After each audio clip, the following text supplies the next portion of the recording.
Years on the throne, Her Majesty and the royal family appear still to be as popular as they've ever been. That's according to a Sky poll, which has revealed 70% of the public think Britain should remain a monarchy forever. 58% trust the Queen more than they trust politicians. And 75% say the monarchy is integral to British culture. Well, joining me now to discuss this further, royal commentator and former press secretary to the Queen, Dickie Arbiter, and also leader of the Democratic Republican Party, Peter Kellow. Gentlemen, thank you both very much for joining us. Peter Kellow, a poll says that 70% want to keep the Queen. Why do you disagree? Well, because we believe that there's a great virtue in having a proper Republican debate in this country. The Queen as an institution, it may be popular, but in fact there's a great Republican tradition, and we need to rediscover that. And I don't think that people really do understand what Republican ideas are about. What are Republican ideals about? Enlighten us. Well, Republican ideas go very deep into this country, but the basic problem that we have is that all the power goes to the Prime Minister. The Prime Minister really has unwarranted power and far more power than in other countries in the world, and that's because the head of state effectively has no power, and so we don't have any sense of division of power, and so decisions can be made in a very headstrong way, and we've had a succession of headstrong prime ministers. What we in the Republican Party say is that we need to have a proper separation of power, so that people elect their head of state, and then we can have a proper debate, and not everything is concentrated all the power is not concentrated in one person and one party. We do elect a head of state in the sense that we elect the Prime Minister. We elect the person who's making the laws, don't we? We elect that democratically through the election. Well, we don't actually elect the head of state. If you say nominally the head of the state is the Prime Minister rather than the Queen, we don't actually elect our head of state. We elect our MPs and thereby elect parties. And the party elects their head of the person who will in effect run the country. But this is not the same as in a Republican system where the people directly elect their head of state. This happens in France, it happens in America. And this makes a huge difference in that the country can have a far better and more mature attitude to the problems it faces. OK. Dickie Arbiter, do you think that there would be any benefits to relieving the Queen of her duties and electing a head of state? No, none whatsoever. We've looked at it in other countries. I'm not terribly sure what Peter Kellow is talking about, whether he's talking about an executive president, an executive head of state, or somebody who's going to be a titular head of state, which is what we've got at the moment. So why change it? I remember at the time of the referendum in Australia in 1999, where they were voting on whether to abolish the monarchy or to continue with it. And even young people were saying there, if it ain't broke, why fix it? It ain't broke here, so why fix it? But just because we've had something for a long time, Dickie, doesn't mean that we have to keep it. What does the Queen give to the UK? What does she bring to the UK?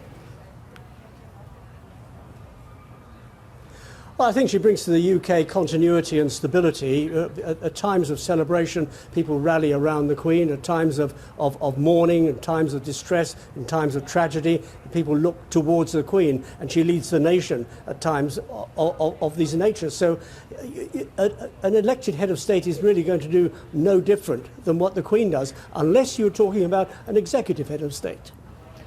That's a fair point, isn't it, Peter? If she is just there to lead the country in a theoretical sense, somebody who's been doing it for a long time is surely better than somebody who's elected in every 3 or 4 years.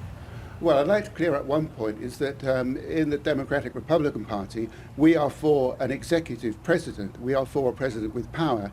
There seems to be very little point, to my mind, in changing the titular head of state, who is the monarch, for a titular head of state who would be an elected president but who would have no or very little power.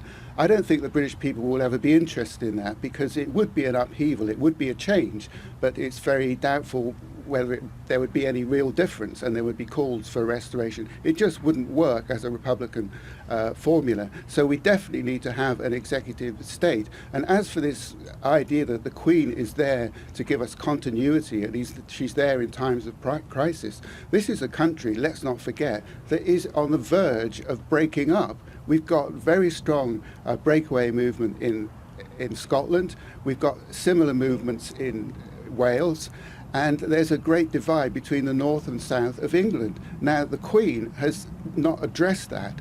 When the Scots were thinking about, had a referendum about breaking away, the Queen played absolutely no role in that. This idea that the Queen is a focus for the nation's identity is totally fallacious. She just doesn't, if that is supposed to be her function, then she is not fulfilling it, whatever. Dickie Arbiter, do you think that the Queen should get more involved in politics? She's of course not meant to, and she did slightly intervene in Scotland in the sense that she expressed an opinion in a very loose sense, didn't she? But do you think she should perhaps try and modernise her role, get a little bit more involved? Well, let's take Scotland first of all. She was probably responding to a question when somebody said, well, what do you think about the referendum? She could hardly walk past and not say anything, and she said, well, you've got to think very carefully which way you vote. That was not expressing an opinion. That was just saying, well, you're going to vote, just think about which way you're going to do it. As far as executive presidents are concerned, well, look at the United States. The president, the White House are at odds with Congress, and that happens all the time. You have France, the French president, at odds with his parliament. And if you're going to have an executive president, then you've got to have strong government that supports the executive president. You don't get that. The way we've got it, we have a prime minister who is head of government, who makes decisions in government with his ministers, with the House of Commons. It goes to the Lords, it goes back to the Commons before it becomes a bill. And you have the Queen standing on the sidelines who signs the assent. And I don't think the Queen should interfere in politics. Queen Victoria didn't do her much good, and I think the Queen is playing it absolutely right in standing well clear of politics. Peter Kellow, do you not think we would lose something as a republic? The Queen is a role model, a lot of people talk about that. The royal family incredibly good for tourism. It is all bound up for many people with their national identity, living in a country with a Queen at the head. Wouldn't you mourn at all the loss of any of that?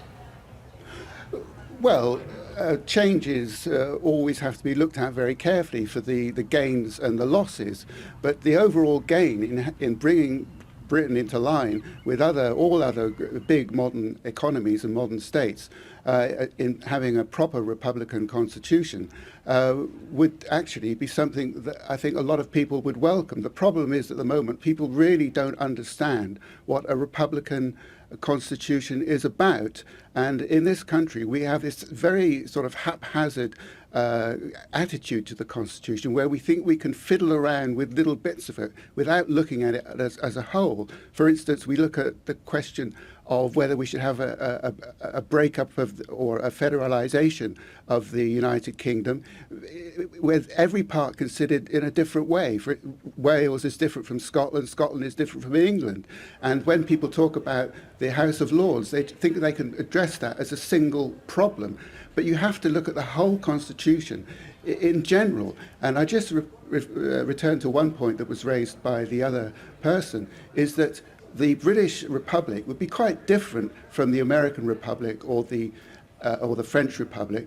We have to look at republics that exist and learn from them. But we also have to look at our British traditions. And I think a thing that we should definitely preserve in this country, which you don't have in America, is that we have to preserve the continuity between Parliament and the Cabinet, in the sense that people from Parliament should be the people who make up the cabinet. The only difference would be, in that respect, is that the president would be separately elected, so people would elect their leader. They wouldn't have the leader foisted on them by the party machinery. Okay.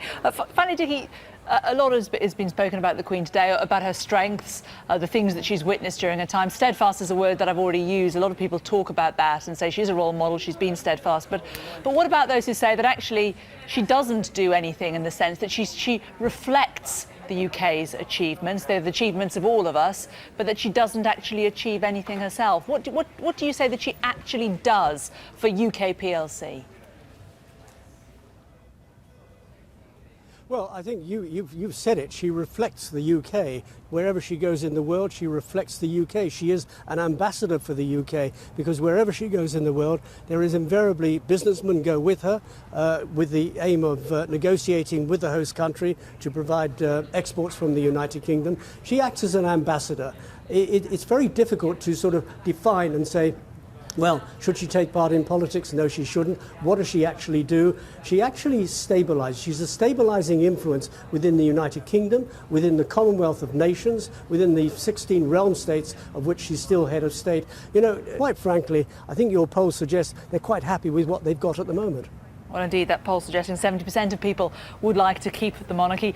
Dickie Arbiter and Peter Kellow, thank you both very much for joining us. Lots more coverage of the Queen's visit. She's due to arrive in Edinburgh imminently. We'll bring that footage to you.